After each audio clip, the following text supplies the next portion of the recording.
दोस्तों, आप सभी का स्वागत है।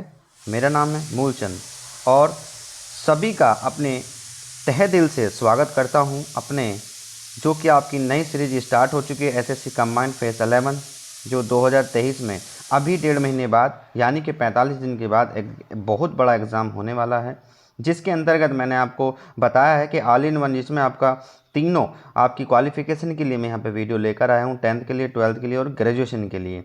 इसमें संपूर्ण मैं आपको भौतिक विज्ञान में आपको कराने वाला हूँ, जिसमें हम टॉपिक बाय टॉपिक पढ़ने वाले हैं। तो क्लास नंबर 2 आज आपके पास में आ चुकी है।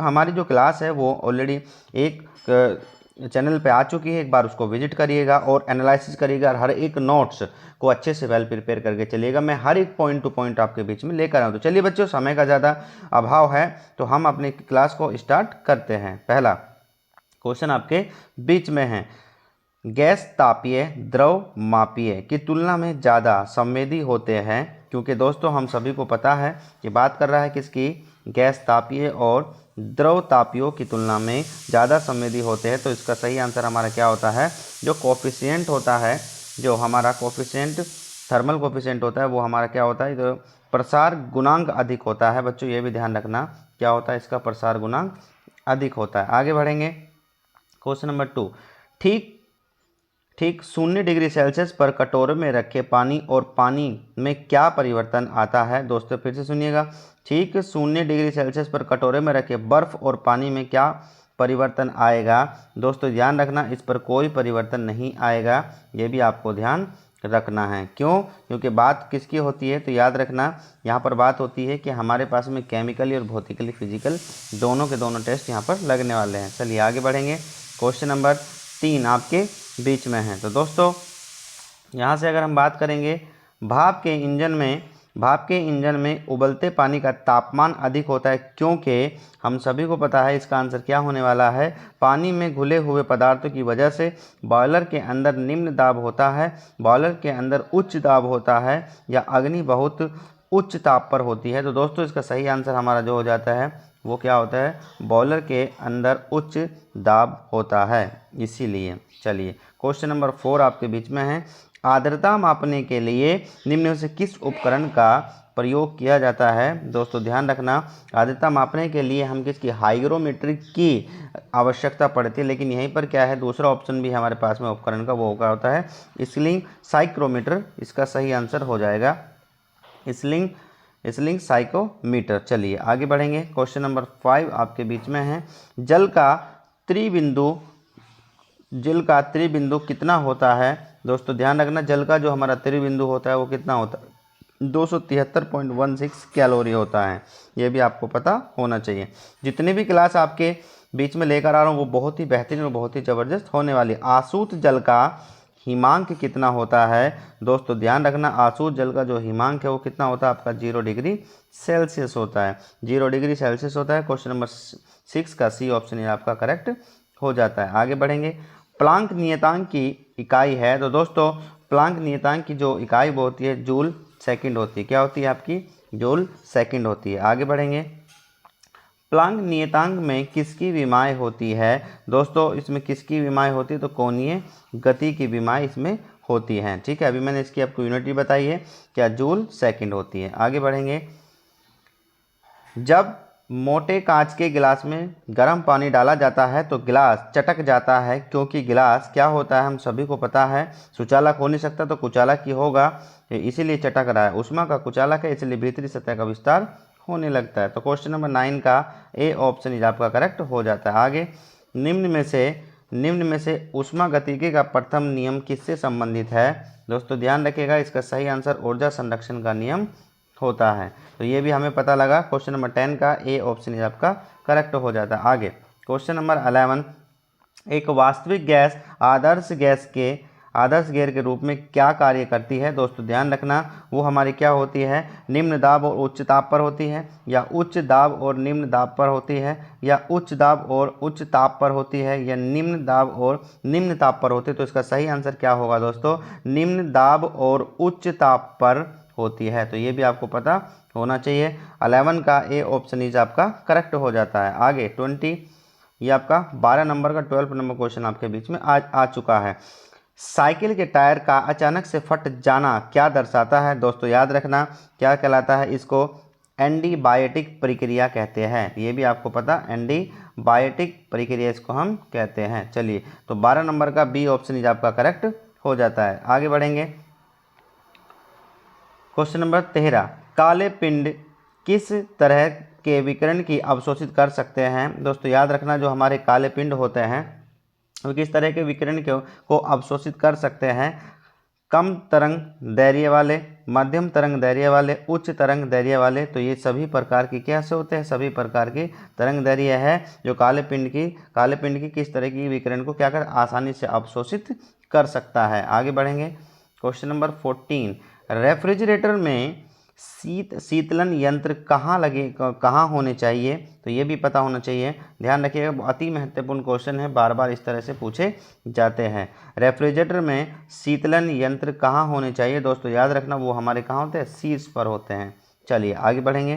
क्वेश्चन नंबर 15, रेफ्रिजरेटर में शीतलन किस प्रकार होता है? दोस्तों याद रखना है, जो आपका फ्रिज होता है उसमें जो हमारा शीतलन किस प्रकार होता है, तो वो फ्रीजर में जमी हुई बर्फ द्वारा, संपीड़ित गैस के त्वरित प्रसार द्वारा, या वाष्पशील द्रव के वाष्पन द्वारा, या इनमें से किसी के द्वारा नहीं। तो याद रखना, जो रेफ्रिजरेटर में शीतलन किस प्रकार से होता है, तो वो हमारा होता है संपीड़ित गैस के त्वरित प्रसार द्वारा।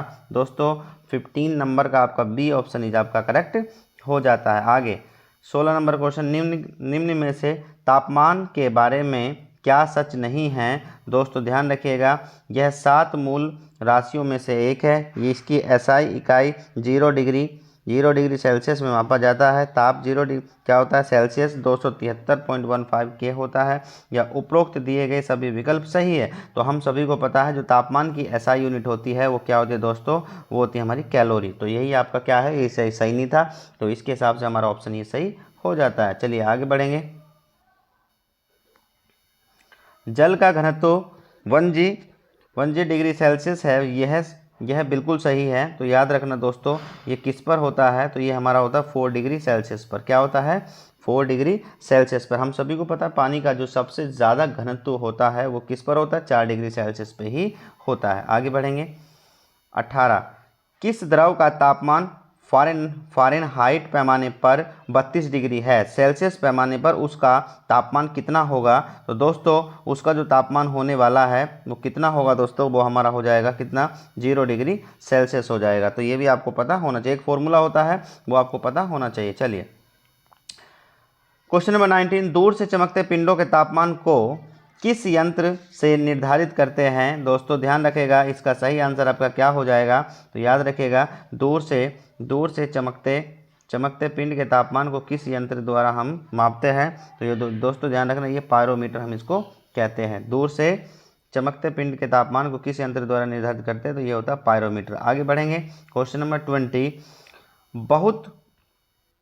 बहुत उच्च ताप को मापने के लिए हम किसका प्रयोग करते हैं? तो याद रखिएगा दोस्तों, बहुत उच्च तापमान मतलब बहुत ज़्यादा तापमान को मापने के लिए अगर हम बात करेंगे, लगभग अगर आपका टेम्परेचर कितना है तो 1300 डिग्री सेल्सियस से लेकर 1600 डिग्री से ज़्यादा होता है, तो उसमें हम उस तापमान को मापने के लिए किस उपकरण का प्रयोग करेंगे? वो होता है हमारा थर्मो इलेक्ट्रिक पायरोमीटर। तो दोस्तों ये भी आपको पता होना चाहिए, थर्मो इलेक्ट्रिक पायरोमीटर। बहुत बढ़िया। चलिए 20 का सी ऑप्शन इज आपका करेक्ट हो जाता है। किसी ठंडे दिन में जब किसी कमरे का तापमान 15 डिग्री सेल्सियस है तो किसी पैन का ढक्कन जो कि धातु का बना हुआ है उसकी प्लास्टिक की बनी हुई बॉडी से अधिक ठंडी हो जाती है, जबकि दोनों एक समान तापमान 15 डिग्री सेल्सियस पर है। क्योंकि तो हम सभी को पता होना चाहिए कि धातु की ऊष्मधारिता प्लास्टिक से अधिक होती है, या प्लास्टिक का घनत्व धातु से कम होता है, या धातु ऊष्मा के अच्छे चालक होते हैं, या प्लास्टिक की ऊष्मा चालकता धातु से अधिक होती है। दोस्तों इसका सही आंसर क्या हो जाएगा कि धातु ऊष्मा के अच्छे चालक होते हैं। तो ये भी आपको पता होना चाहिए। तो क्वेश्चन नंबर सी आपका क्या हो जाएगा? करेक्ट हो जाता है कि धातु ऊष्मा के अच्छे चालक होते हैं। आगे बढ़ेंगे क्वेश्चन को लेके। तो ये दोस्तों याद रखना कि 0 कैलोरी किसके बराबर होती है? तो दोस्तों ध्यान रखना 0 कैलोरी हमारे कितने? -273 डिग्री सेल्सियस के बराबर होती है। तो ये भी आपको पता होना चाहिए। चलिए आगे बढ़ेंगे। क्वेश्चन नंबर 23, निम्नतम तापमान किसके द्वारा मापा जाता है। दोस्तों मैंने आपको उच्चतम बता दिया और आपके साथ में दूर की वस्तु या कोई भी चीज़ हो उसको मापने के लिए हम किस ऑपरेटर्स का प्रयोग करेंगे। अब बात हो रही है निम्नतम तापमान किसके द्वारा मापा जाता है।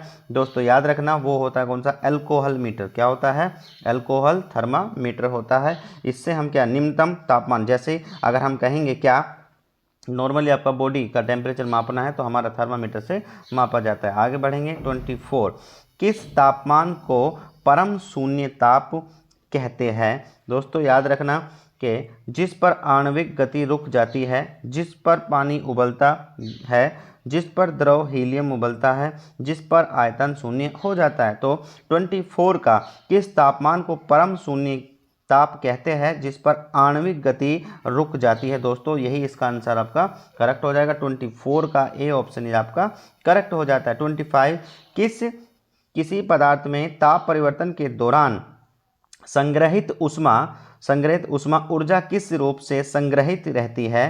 तो दोस्तों इसका सही ऑप्शन आपका क्या हो जाएगा, गतिज ऊर्जा। क्या हो जाएगा, गतिज ऊर्जा। 25 का बी ऑप्शन इज आपका करेक्ट हो जाएगा। तो दोस्तों आज इतने ही क्वेश्चन थे, बड़े ही प्यारे से और बेहतरीन क्वेश्चन थे।